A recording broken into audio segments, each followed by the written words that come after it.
Sa Pilipinas na nakadepende ang pagtakbo ng buhay sa langis, gas at diesel, tiyak po ito. Makakaranas na naman ang mga Pilipino ng kahirapan, kaguluhan at kabiguan sa buhay. Ayon nga sa mga balita sa telebisyon, marami na naman ang tumutungo sa mga kalsada at nagpoprotesta sa pagtaas ng presyo.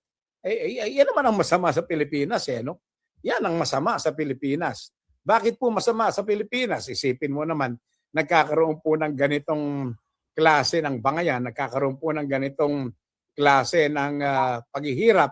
Abay, ang ginagawa ng iba, talaga naman, ang ginagawa ng iba, protesta dito, protesta doon. Ano ba naman yan? Ano ba naman yung mga pagkilos na ganyan? Sana wag na lang muna namang magkikilos sila ng mga ganyan, di ba?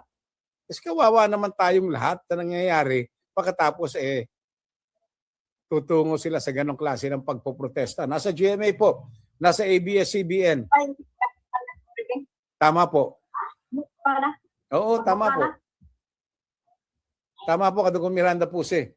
Sabi ni Kadugong Miranda Puse, salamat daw kasi napansin yung ipinadala niyang mga videos. Ayan. Nagsarado tuloy ng microphone. Ayan. Sige, salamat po. Tuloy po natin, ha? So, yun yung katotohanan. Talagang sa kabila ng ganito nangyayari, may nagpo-protesta pa rin. Nandoon na naman sa mga kakalsadahan. Na para baga may magagawa naman yung kanilang pagpoprotesta. Di ba? Sa halip na magprotesta kayo, manalangin na lang kayo. Ano ba yan?